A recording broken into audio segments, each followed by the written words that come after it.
আজ যোগ্য অধিকার মঞ্চের পক্ষ থেকে একটি কর্মসূচি গ্রহণ করা হয়। মাননীয় মুখ্যমন্ত্রী দরবারে চলো ও উনার সাথে সাক্ষাৎ করে হস্তক্ষেপের দাবিতে ময়দান মেট্রোর 1 নম্বর ও 2 নম্বর গেট জমায়েত করে। তারা কিন্তু পুলিশি অনুমতি ছাড়াই এই কর্মসূচি গ্রহণ করে বলেই পুলিশের অভিযোগ। তাদেরকে আটক করা হয় এবং প্রিজন ভ্যানে তুলে লালবাজারের উদ্দেশ্যে রওনা করা হয়। এরপরে ময়দানের 1 নম্বর ও 2 নম্বর গেটের সামনে পথ অবরোধ করা হয়। বিশাল যানজটের সৃষ্টি হয় এই কর্মসূচির জন্যই, এমনটাই দাবি কলকাতা পুলিশের। যোগ্য শিক্ষক ও শিক্ষিকারা তাদের একটাই দাবি, তারা ন্যায্য, তারা নিজের পাওনা পাওয়ার জন্য এই কর্মসূচি গ্রহণ করেছে। দীর্ঘ 1 মাস ধরে তারা খোলা আকাশের নিচে অবস্থান বিক্ষোভ করেছেন। কোনো রকম কোনো সদুত্তর পাওয়া যায়নি রাজ্য সরকারের পক্ষ থেকে। আজকে 6 বছর ধরে আমাদের যোগ্যতার দাবি হচ্ছে, আমাদের সেগ্রিগেশন চাই। আমাদের কোনো দোষ নেই, আর 6 বছর ধরে চাকরি করছি। আজকে আমাদের ফ্যামিলিরা সত্যটাই ডিপেন্ডেন্ট এই চাকরির উপরে।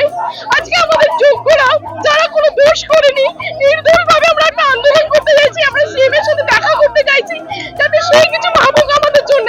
সেখানে আমাদেরকে আজকে ধরে নিয়ে যাওয়া হচ্ছে অকারণে। আমাদের আন্দোলন খুবই শান্তিপূর্ণ ছিল, অরাজনৈতিক ছিল।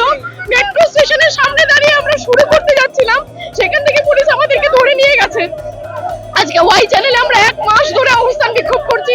আজ অবধি সিএম এর কোনো বিক্ষোভ আমরা কোনো কিছু দাবি করিনি।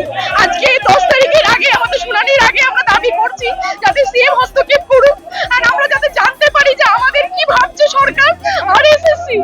আজ 6 বছর ধরে আমরা এই যন্ত্রণায় আমরা চাকরি করেছি, কিন্তু এপ্রিলের 22 তারিখের পরের থেকে আজকে আমরা দুঃখ এই অনুমতি কি কোনোদিন দেয় স্যার?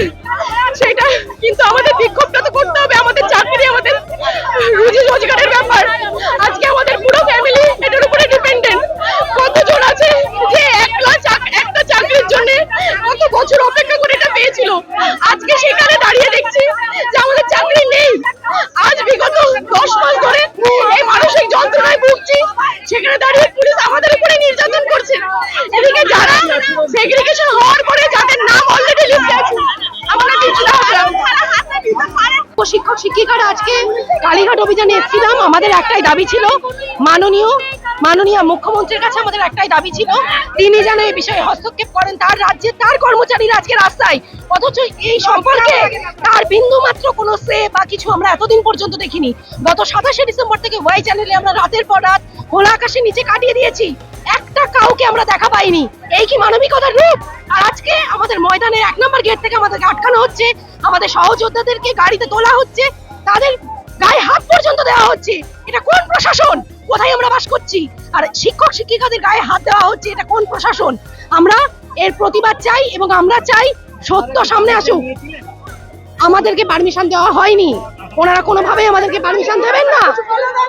আর আমরা কি করছি? আমরা প্রত্যেকে নিরস্ত্রভাবে শান্তিপূর্ণভাবে মিছিলে এসেছিলাম। ওনারা এসছেন লাঠি নিয়ে, হেলমেট পরে আমাদেরকে মারবেন বলে।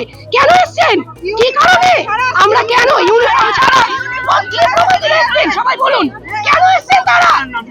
শিল্পা সাতটা, পুরসুরি গার্লস হাই স্কুল।